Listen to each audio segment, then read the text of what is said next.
No ring. No alert tone. Just a voice already speaking. Unit 4 responding to mile marker 37. Vehicle overturned. 2 injured. 1 trapped. I froze. My finger hovered over the dispatch log. Because I hadn't sent Unit 4 anywhere. I checked the screen. Nothing. No active dispatch. No incident. Just empty gray space staring back at me. Then the voice came again. Calm. Controlled. This is Unit 4.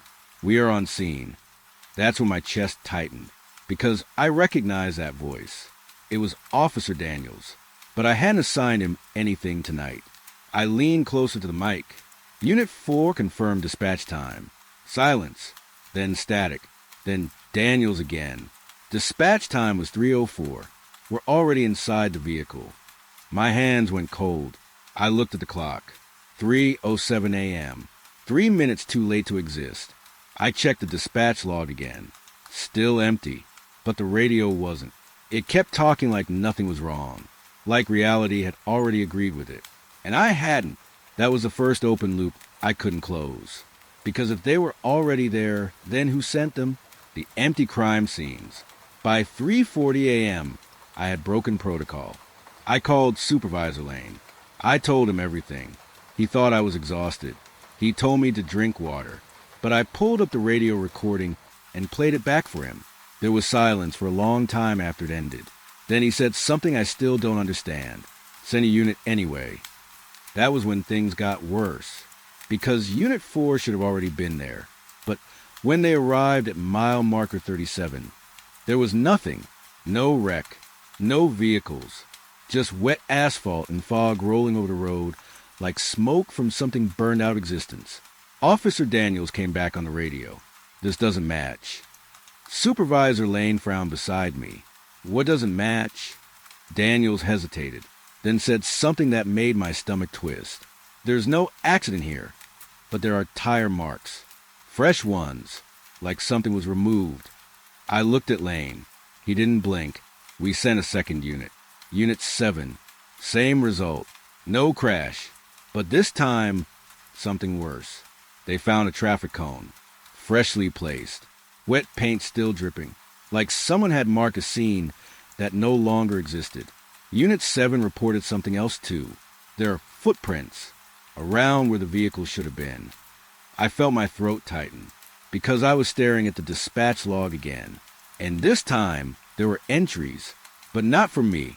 They were time-stamped earlier in the call, as if the system remembered something I hadn't experienced yet. Units we never sent. By 5 a.m., the station wasn't operating normally anymore. Or maybe it never had been. I started printing logs. Every dispatch sheet showed the same pattern. Units responding to incidents I never assigned. Entire teams marked as active while I was watching empty status screens. Lane tried to explain it. He said it was a system glitch. But glitches don't assign full patrol units to ghost calls. And they don't write their own timestamps. Then I found something that made my hands stop moving completely. A dispatch entry labeled. Unit 3, Assault Response, Route 14. Time, 3:19 a.m. I looked at Lane. Unit 3 was never deployed tonight. He didn't answer right away. Then he said something worse. We have audio of them responding. He played it. I heard it. My own voice. Calm. Professional. Saying words I didn't remember saying. Unit 3, proceed to Route 14. Civilian distress confirmed. I leaned back from the desk. No, I never said that. Lane didn't look at me. He just whispered. Then who did? That was the second open loop. And it started expanding faster than I could think. Because if I wasn't dispatching them, then what was using my voice? The voice on the recorded line. They pulled archive recordings from earlier shifts. Standard procedure. But what they found wasn't standard. It was impossible. Calls that hadn't happened yet. One recording stood out. A woman screaming for help at 6:12 a.m. But it was still 5:47. I pressed play anyway. Static. Then my voice. But slightly off. Like it was me from a moment I hadn't reached yet. Ma'am, stay where you are. Unit is en route. Then another voice. My response again. but this time answering myself. She's in the basement. Door is locked. Unit 5 is approaching from rear entrance. I froze because I hadn't said either of those things. And I knew Unit 5 hadn't been assigned, but in the recording, they were already moving. Then I heard something that made my skin go numb. My own breathing. Right before I spoke again. Don't worry, we've already been here before. Lane stopped the playback. Slowly turned toward me. You hear that? I nodded, but I wasn't looking at him anymore. I was looking at the log screen, because new entries were appearing while I was watching, typing themselves, updating in real time, like the system was writing my shift before I lived it. That was when I realized something important. We weren't responding to calls. We were filling them in. We were already there. By morning, no one trusted the system, but the system didn't stop. Neither did the radio.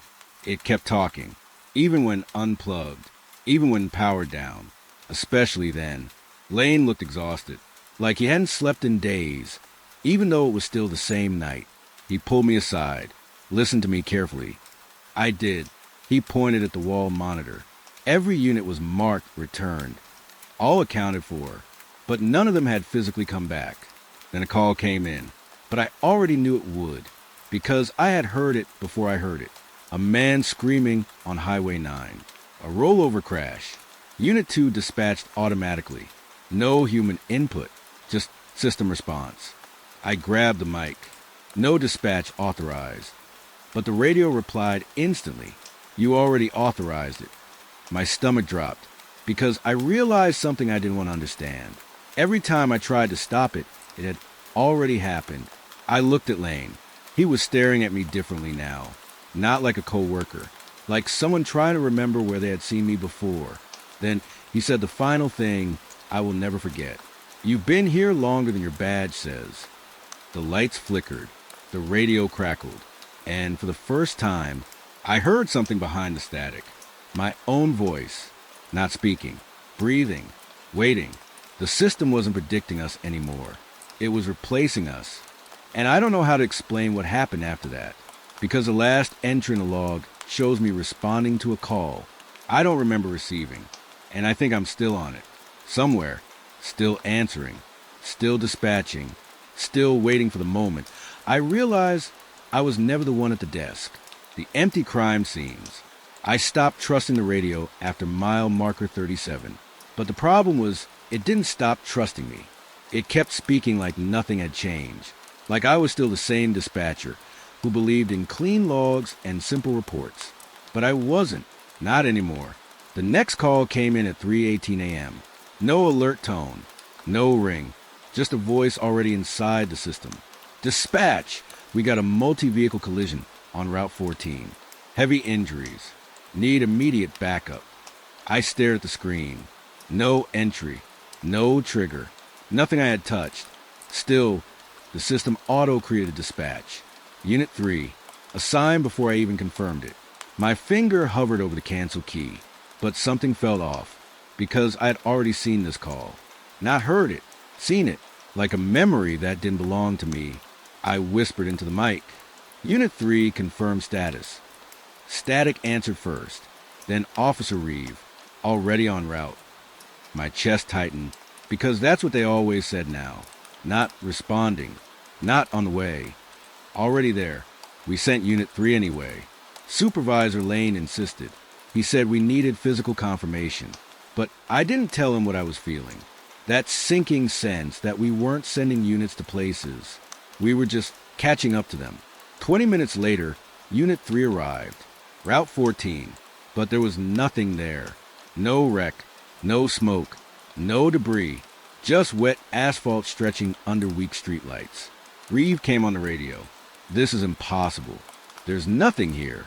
Lane leaned closer to the speaker. Checked the surroundings. A pause. Then Reeve again. Wait.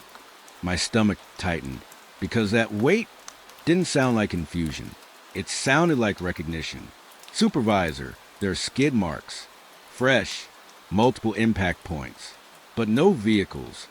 I looked at Lane. He didn't speak. Just rubbed his eyes like he was trying to erase something he had already seen too many times. Then Reeves said something worse.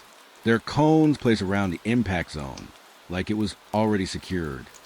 I felt my throat go dry, because we don't deploy cones unless an accident is confirmed. But we hadn't confirmed anything yet. And still, they were there. Lane sent Unit 7 next. I didn't argue, not because I agreed, because I wanted proof I was wrong. But the radio didn't care what I wanted. It already knew what would happen. Unit 7 arrived at 3:52 a.m. Same location, same result. No crash, no vehicles. But this time, something new. They found body bags. Folded, empty, stacked neatly beside the road shoulder. Lane went silent when he heard it. Explained that, he said. No one did. Unit 7 checked the bags. No bodies, just tags. Each one labeled with names we hadn't processed yet. Names I hadn't entered into any system. One of them had my handwriting. That was the first time I felt something close to panic. Not fear, not yet. Confusion sharp enough to hurt. I leaned closer to the screen. Those names don't exist in CAD. Lane didn't look at me. They do now. That's when I noticed something on a live log. Entries updating themselves. Not delayed, not synced. Real-time writing. As if the system was adjusting reality to match its own paperwork. The third dispatch came at 4:10 a.m., but it didn't come from me, or Lane, or anyone in the room. It came from the system itself. Auto dispatch. Unit 5, fatal collision, Highway 9. I froze, because Highway 9 was still clear on every live feed. No alerts, no calls, no reports. Still, Unit 5 responded. And this time, I didn't stop it. I wanted to see the gap between what we were told and what we would find. But there wasn't a gap. There was only overlap. Unit 5 arrived, and Highway 9 was already closed. Not by police tape, not by cones, by presence, like the road had been rewritten while we were watching it. Reeve came on radio again, his voice quieter this time. This scene is already processed. Lane frowned. What does that mean? I didn't answer, because I was reading the updated log. Time of incident, 3:41 a.m. Time of dispatch, 4:10 a.m. Time of arrival, 3:39 a.m. I blinked at the numbers. That's not possible. I whispered. Lane looked over, and for the first time, he didn't correct me, because he saw it too. We were arriving before we left. By 4:30 a.m., the station felt wrong. Not haunted, not broken, edited, like someone was rewriting it while we stood inside it. The radios kept cycling through calls we didn't initiate, each one older than the last, each one already completed. Lane pulled up the security feed, paused it, then rewound. Look, he said. I did, and my stomach dropped. On screen, Unit 3 was already parked at Route 14 before they were dispatched. Unit 7 was already on Highway 9 before the call even existed, and behind them, there was me, standing at the dispatch desk, but not reacting, just watching, like I already knew how it ended. Lane turned slowly toward me. Tell me that's a glitch. I couldn't answer, because I recognized a version of me on that screen. Calmer, tired, like someone who had repeated the same night too many times to panic anymore. The last clean moment came at 5:01 a.m. A silence. No calls. No logs updating. No radio chatter. Just rain outside and flickering fluorescent lights. Lane leaned back in his chair. You think it's over? I didn't answer, because I had learned something by then. Nothing here ended. It only reset. And right on cue, the radio clicked. A new voice. Soft. Close. Too close. Dispatch! We got a collision on Route 14. My blood went cold, because that was the first call again. The one from earlier.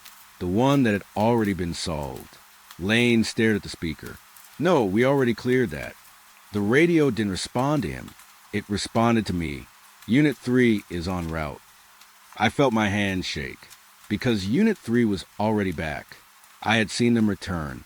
I had logged it myself. But the system didn't care. It never cared. It just restarted the story and made us live it again. Lane stood up suddenly. We're shutting this down. But the power didn't listen. The monitors didn't go dark. Instead, they refreshed. New timestamps. Same incidents.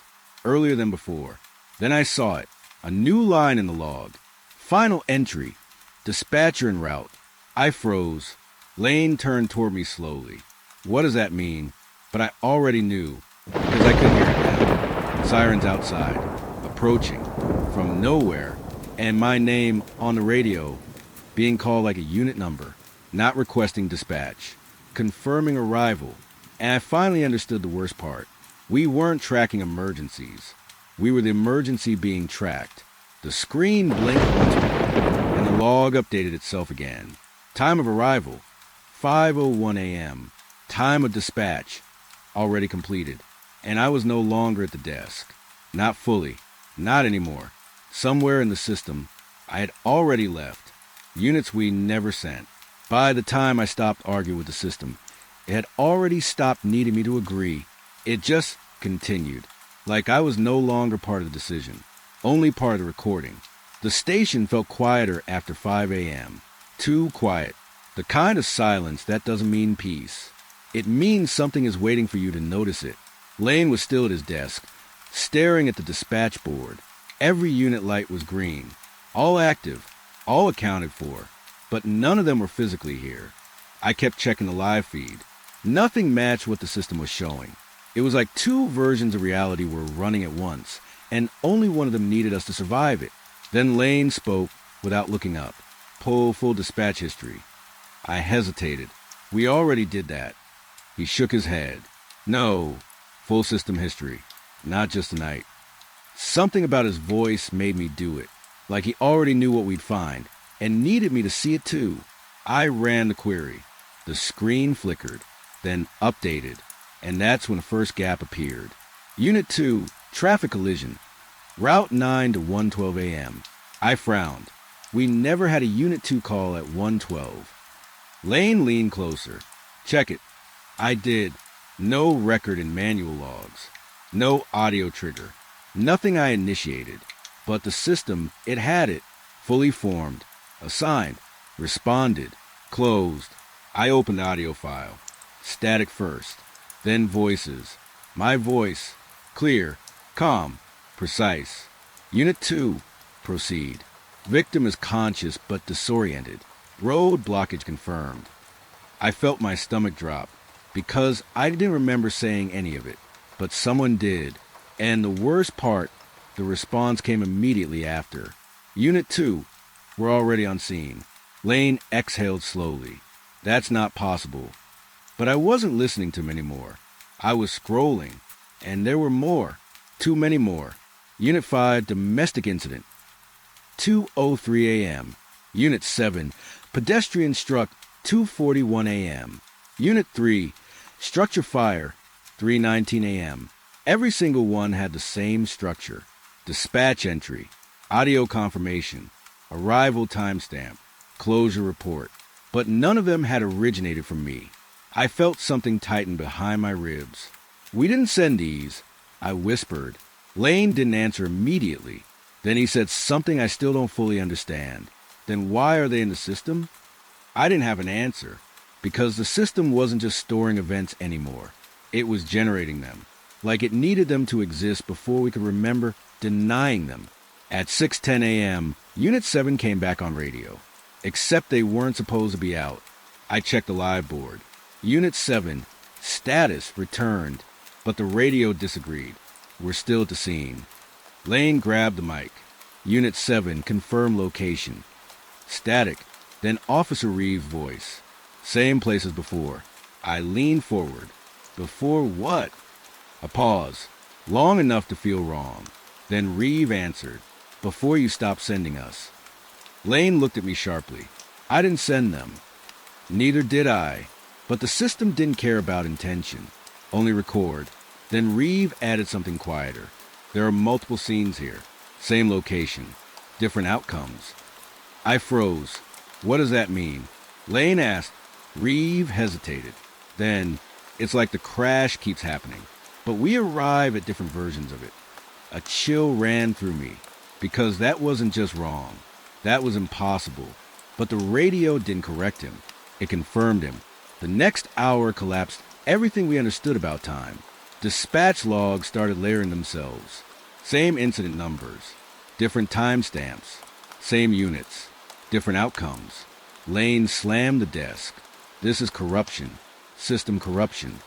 But even as he said it, new entries appeared. Auto-generated dispatches. Approved. He stopped talking. We both watched the screen. Because something was changing. The logs weren't just recording events anymore. They were selecting them, choosing which version of reality would stay. I pointed at one entry. Look at this. Unit 3. Structure fire, 3:19 a.m. But beneath it, another version existed. Same call, different outcome. No fire, just a burned-out house that had already been extinguished before ignition. Lane swallowed hard. So which one is real? I didn't answer, because I realized something worse. Both were, at the same time, and the system was deciding which one we were allowed to remember. At 7:02 a.m., Unit 2 checked in again, this time not reporting, but asking, we need confirmation. Which version are we on? Lane frowned. What does that even mean? I grabbed the mic. Unit 2, clarify. A long silence.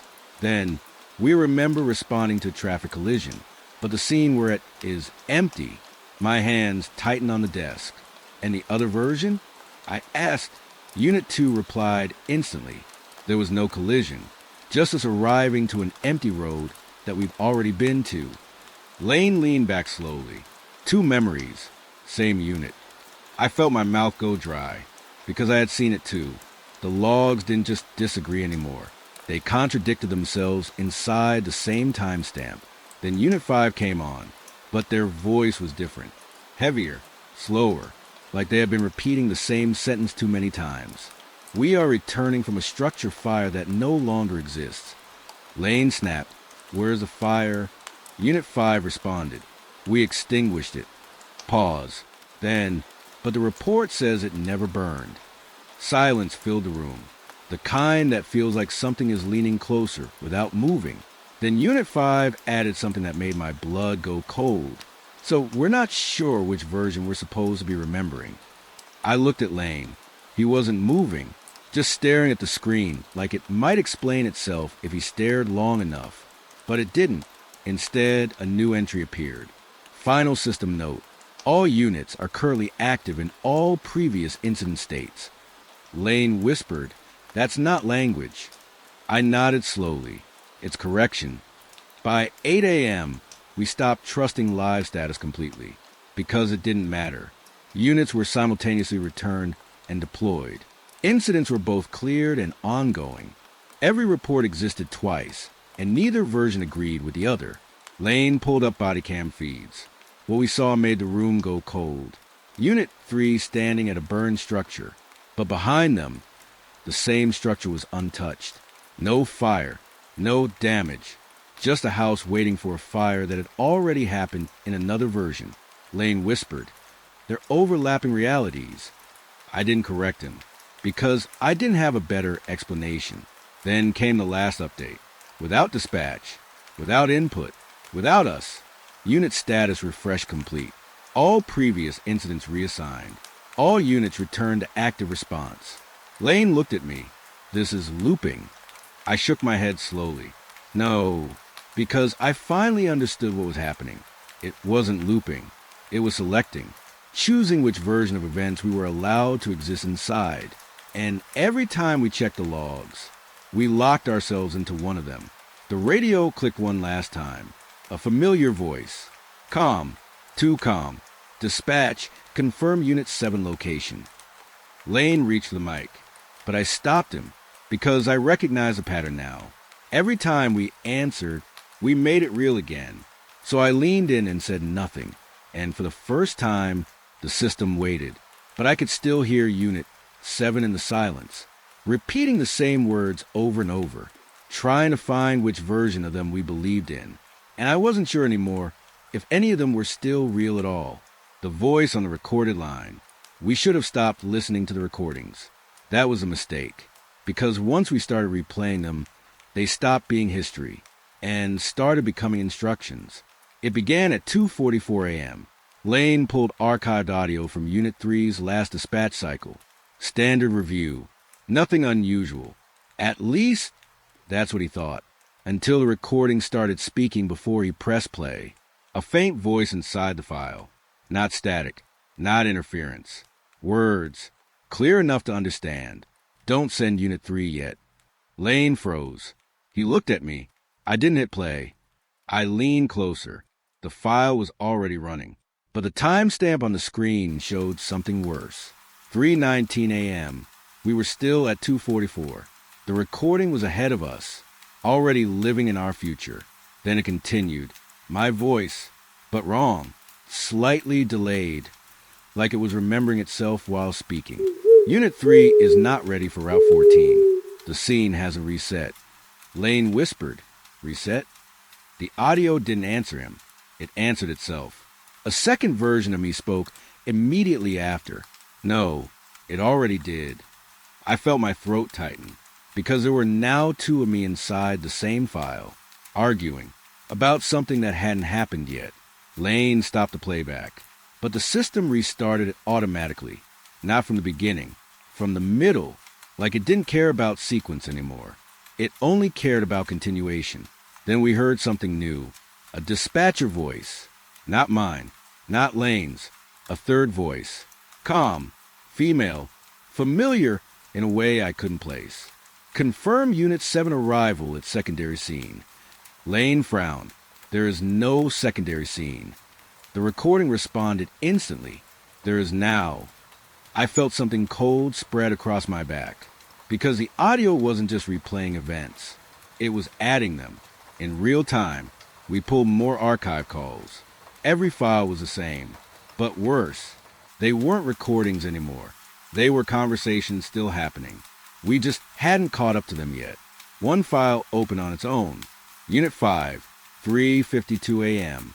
We hadn't reached 3:52 yet, but the audio had. Dispatch! We're standing inside the structure, but it looks like it's already been cleared. Lane shook his head. That's not possible. Archived audio can't update. But it did, because then it responded. My voice again. Do not leave the scene. Wait for confirmation from earlier dispatch. Lane slammed the desk. That makes no sense. But the recording didn't care about sense. It continued like logic was optional. Unit 5 replied, we already did leave. We're just hearing this after. I felt my chest tighten, because that sentence shouldn't exist. Unless time didn't flow forward anymore. Unless it was layered, stacked, all happening at once. Then the worst file opened. No one selected it. It just appeared. Label, unconfirmed dispatch audio, Unit 2, Highway 9. Lane hesitated. I don't remember this. I didn't either, but we both leaned in. The audio started softly. Rain, heavy wind, then a voice. Mine, but tired. Too tired. Unit 2, proceed carefully. You've been here before. Lane looked at me sharply. What does that mean?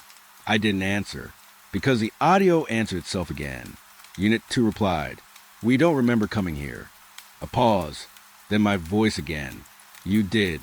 You just haven't reached that memory yet. Lane stepped back. That's not dispatch language. I nodded slowly. It is now. At 3:10 a.m., we found something worse than the recordings. We found responses.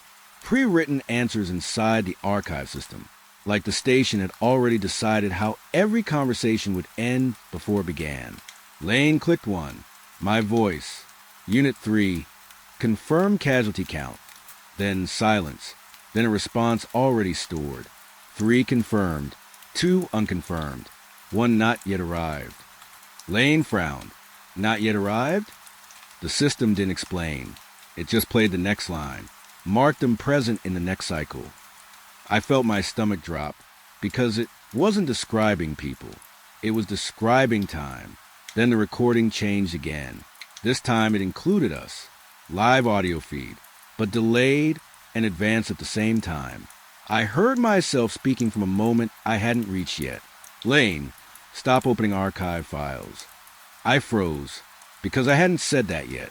Lane looked at me slowly. You just did. But I shook my head. No, I haven't. The recording continued. My future voice again. If you keep listening, you will become part of the next dispatch. Lane's face went pale. Is that a warning? I listened carefully, because there was something underneath it. Something subtle. Not warning. Instruction. The system then played something new. A full conversation between me and someone else. But I didn't recognize the other voice. It wasn't Lane. It wasn't any officer. It was the dispatcher before me. Or after me. I couldn't tell anymore. It said, "You're close to understanding it." My recorded voice replied, "Understanding what?" And the answer came immediately, that there is no original timeline, only corrected ones. Lane whispered, "Corrected?" But the recording didn't stop. It continued like it had been waiting for us to catch up. You are not recording events. You are adjusting them. I felt my hands go numb, because that was exactly what the logs had started doing, not documenting, editing. Then the final file opened, automatically. No input, no selection, just inevitability. Label, dispatcher response for 8 a.m. unconfirmed. Lane tried to stop it, but the system ignored him. My voice filled the room. Calm, too calm. Lane, if you're hearing this, you've already opened too many files. I looked at him. He looked at me, but neither of us spoke, because the recording wasn't talking to us anymore. It was talking through us. Then it continued. You are now inside recorded time.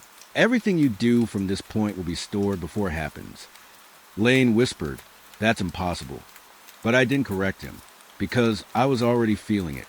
The delay between thought and action shrinking, like the system was closing the gap between intention and record. The audio ended with one final line. And this is the part one still hear when everything gets quiet.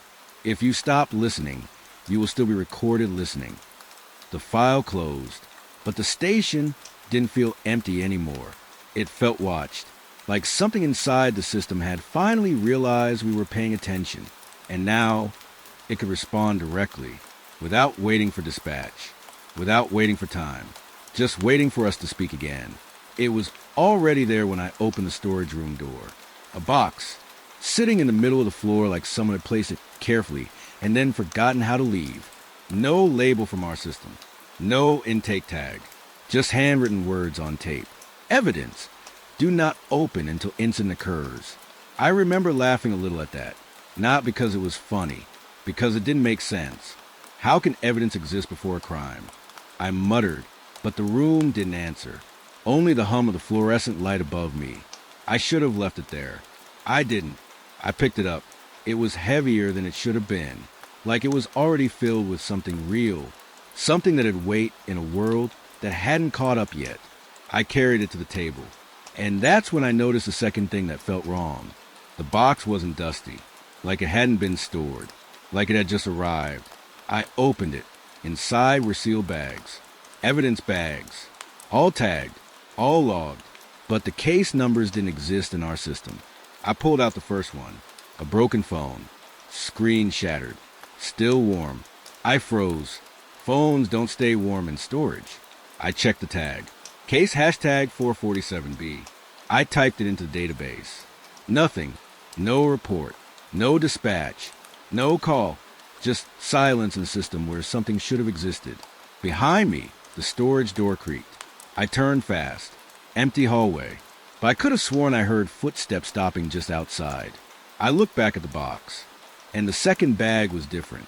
It was a knife. Clean. Too clean. Like it hadn't been used yet, but somehow already processed. Stamped evidence tape.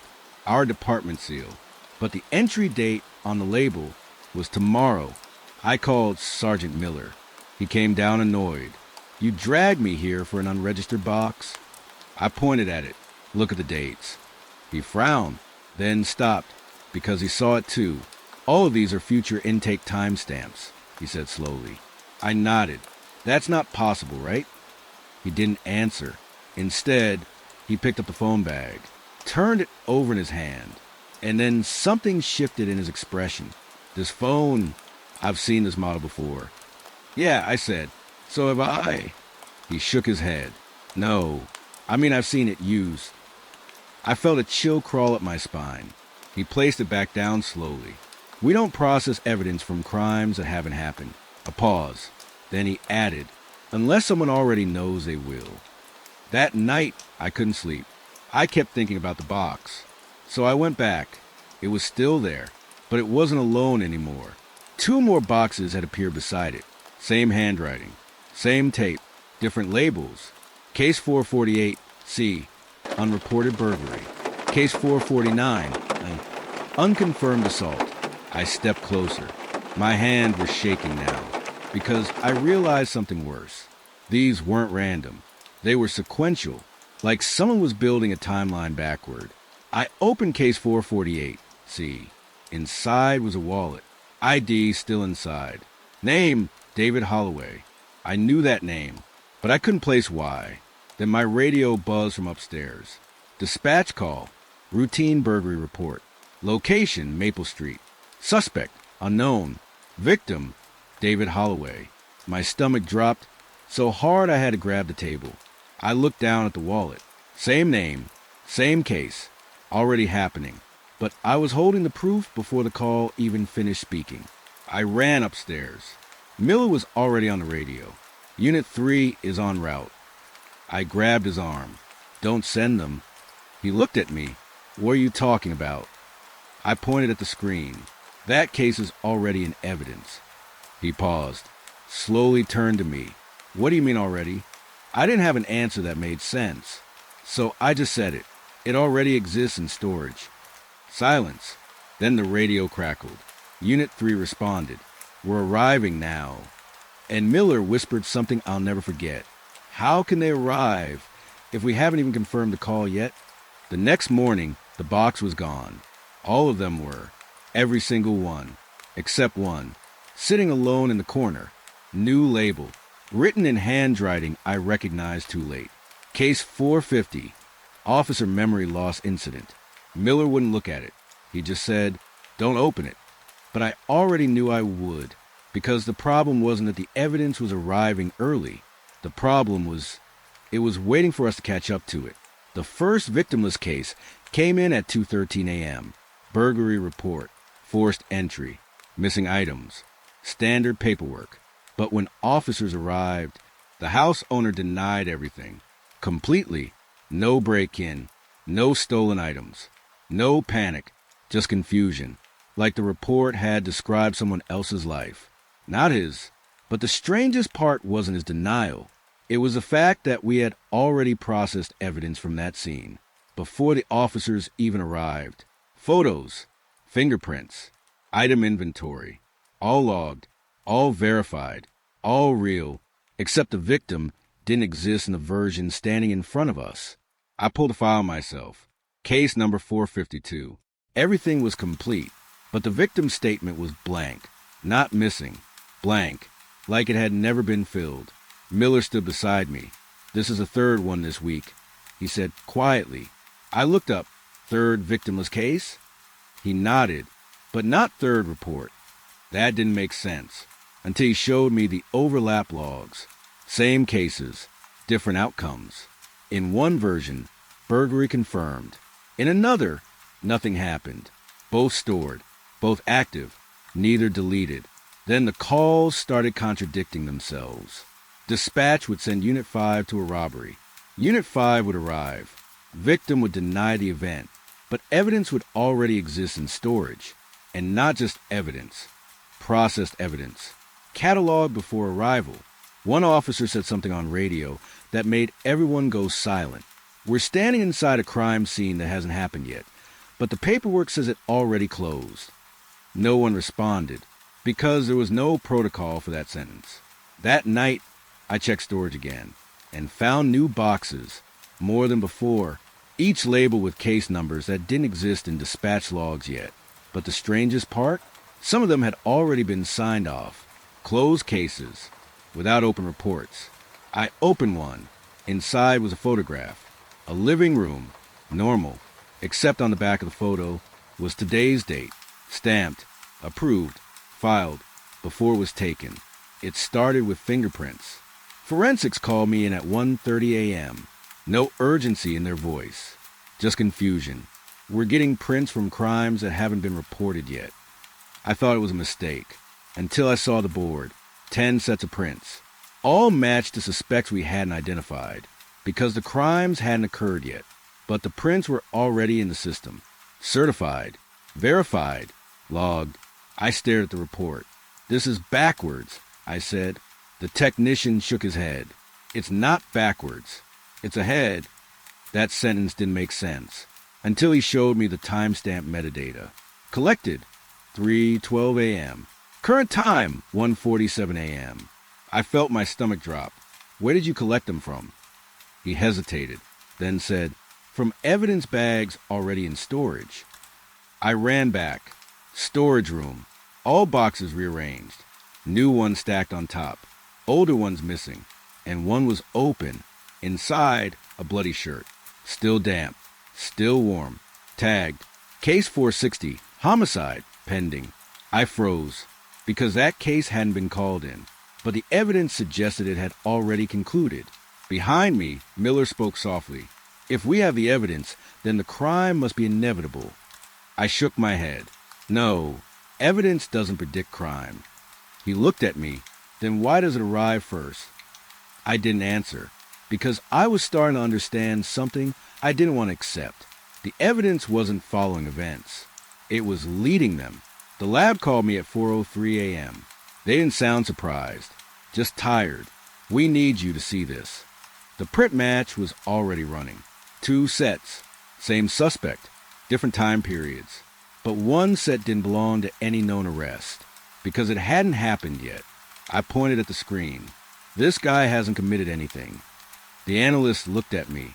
Not yet. That word again. Not yet. Like the system was waiting for permission.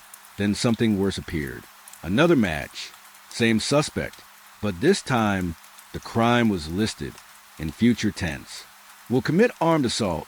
Route 9 to 3:40 a.m. I checked the clock. 3:18 a.m. I felt cold. We can stop it, I said. The analyst shook his head. We already processed the evidence. I looked up sharply. When he pointed at the seal bag behind glass, already tagged, already stored, already labeled as complete. But the event hadn't happened yet. Or maybe it had, just not in our order. By the end, we stopped calling them cases. We started calling them cycles. Because nothing stayed in one version anymore. Every crime existed twice. Once as cause, once as result. And we were stuck in between. Miller finally broke first. You see it too, right? I didn't answer, because I did. Evidence wasn't recording crimes. It was forcing them into existence. If a file existed, the event had to happen to match it. We weren't solving cases. We were completing them. The last thing I saw was a storage box marked with my name. No case number. Just officer involvement. Final entry. Miller stood behind me. Don't open it.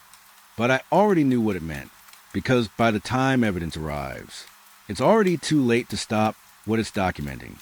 And the worst part? I think I've already seen what's inside it. I just haven't lived it yet. The first thing I noticed was a clock. It wasn't broken. It was just wrong. 3:07 a.m. That was the exact time I stepped into the station. But my schedule said I wasn't supposed to be here until morning shift. I even checked the message twice while sitting in my truck outside. Did I misread it? I remember asking myself. But something pulled me inside anyway. The lights were already on. That was the second strange thing. Police stations don't stay fully lit at this hour, unless something is wrong. But everything looked normal. Too normal. Coffee machines humming. Radios crackling softly. Papers already stacked like someone had been working for hours. I walked in slowly, boots echoing on the floor. And that's when I saw the first officer, Deputy Lane. He looked up from the desk like he had been waiting for me. "You're late," he said. I almost laughed. I'm not even scheduled tonight. But he didn't react. He just stared at me for a moment, then looked back at his screen like I had always been there. That was the moment I felt it. Something was off with memory itself. Because when I walked further inside, every single person greeted me like I had already been working with them. Even the ones I had never met before. Even the ones who were supposed to be on leave. It felt like stepping into a shift that had already started without me, and I was just inserted into it. The radio on the central desk crackled suddenly. Unit 3 responding to disturbance at Miller Road. I frowned. Unit 3 wasn't dispatched yet. I would have seen the call. But before I could speak, another officer nodded like it was normal. They're already on it. Already? I checked the log system myself. The screen showed dispatch 3:01 a.m. Unit 3. En route status active. But I knew, deep in my gut, that no such dispatch had been made.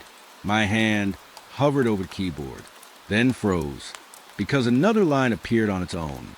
Dispatch 3:09 a.m. incident. Unknown subject reporting presence before arrival. I stepped back. Did you see this? I asked. No one answered. Not because they ignored me, but because they were all suddenly busy. All at once, like a synchronized shift had started without command. Phones rang. Radios overlapped. Reports stacked faster than I could read.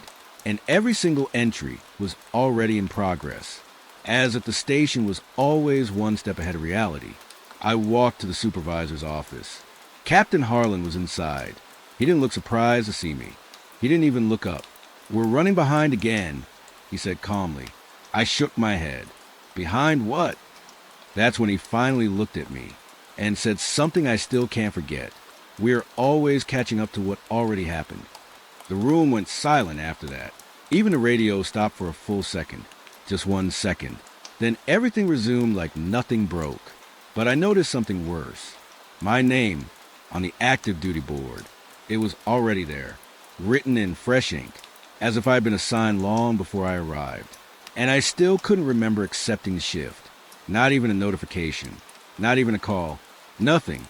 Just a station that insisted I had always been inside it. And that was the first night I realized. Time here wasn't moving forward. It was circling, and we were already inside it. By the second shift, I stopped trusting the screens, because they started changing when I looked away. Not glitches. Corrections. Small ones at first. A report I knew I hadn't approved would suddenly say I had. A dispatch I didn't hear would appear marked as acknowledged by me. And every time I questioned it, someone would gently correct me. "No, you already signed off on that." But I didn't. I knew I didn't. At least, I thought I knew. That was the worst part. The doubt started creeping in like fog. The station logs were alive in a way I couldn't explain. They didn't just record events. They adjusted them. One night, I watched it happen directly. A burglary call came in. I answered it myself. I remember the exact details. Broken window, abandoned house, no suspect. But when I looked at the log afterward, it said something different.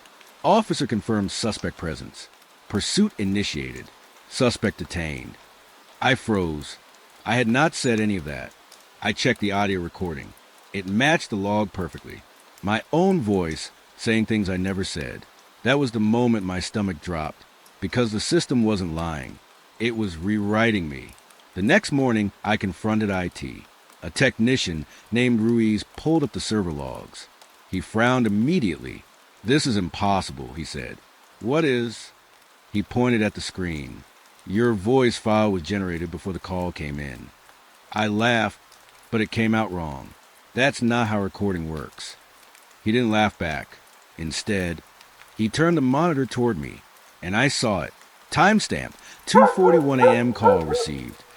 2:43 a.m. audio file created. 2:38 a.m.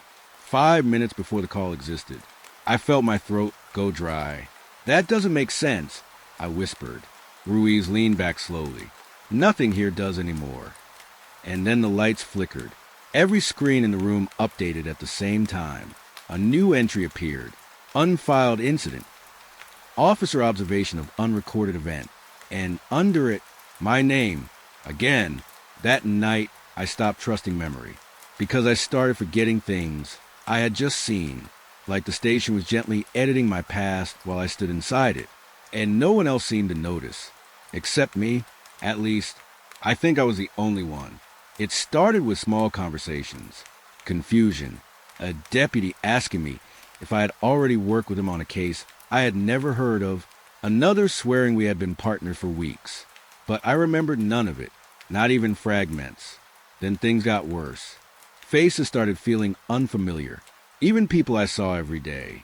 I would look at someone I knew and feel like I was meeting them for the first time, but they would greet me like an old friend. The worst moment came during roll call. We stood in formation. Captain Harlan read the names. When he said mine, half the room turned to me like they expected something, like I had done something important recently. I whispered to the officer next to me, "Do you remember yesterday's shift?" He frowned. Which version? That sentence stayed in my head. Which version? Because I didn't realize there were multiple until that moment. After roll call, I checked the incident board. Same date, same time, but two completely different sets of reports. One version showed a peaceful night. The other showed a violent shootout I had no memory of surviving. Both signed by me. Both mark confirmed. I started testing people after that. Simple questions. What did we do last night? The answers never matched. Sometimes they even contradicted each other directly, and no one found it strange, except me, or maybe I was a strange one. The breaking point came when I looked at a group photo in the briefing room. It showed all of us, but I wasn't in it, not even a blur. Yet the caption read, "Night Shift Team, including Officer and me." I felt my hands go cold. I was in the photo, but I wasn't visible in any version of it. That night, I stayed late. I checked every log, every report, every file, and I realized something horrifying. Everyone had a different memory of the same shift, but all of them agreed on one thing. I had always been there, even in memories where I didn't exist. And that was the first time I asked myself the question I didn't want answered. If everyone remembers me, but I don't remember myself, who was actually wrong? I tried to leave. That was the only logical response left. End the shift, clock out, go home. But when I reached the exit doors, they were already locked. Not locked physically, locked administratively. The system wouldn't release me. Active duty still in progress, the screen said. But I had checked. The shift ended hours ago. At least one version of it did. I went back inside. The station was quiet now. Too quiet. No radios. No voices. Just monitors glowing in empty rooms. And then I saw something that made my stomach twist. Every screen in the building displayed the same message. Station status. Continuous operation. No start time. No end time. Just active. Forever. I walked through the halls slowly. Every room was empty, but chairs were warm. Coffee still steaming. Reports half-written. It was like everyone had just stepped out of reality for a moment, but never actually left the shift. Then I reached dispatch. The main console was still running, and on the screen, my name was logged in again. But this time it wasn't assigned. It was labeled Origin Point, a continuous shift cycle. My hands started shaking. I clicked it. A file opened. It showed every shift I had ever worked, except they weren't separate. They were stacked, looped, rewritten over each other like pages in a book that never ends. And at the bottom of the file was a recording. My voice, whispering, "If you are reading this, the station has never been empty. It only changes what you remember seeing." The lights flickered again. But this time, I wasn't alone in the room. Footsteps behind me. Slow, familiar. I turned and saw officers standing there. All of them, watching me. But none of them blinked. None of them spoke. And then Captain Harlan stepped forward. "We don't close," he said quietly. "We only reset." The screens all changed at once. Shift reset initiated. My vision blurred. And suddenly, I was back at the entrance, standing outside, looking at the station at 3:07 a.m., like I had just arrived for first time. But I could still hear the radios inside, calling my name, waiting for me. And I knew then I was still on duty, even when I was inside it, even when I left, because the station doesn't end. It only continues without permission. And I'm starting to think it never needed us to begin with.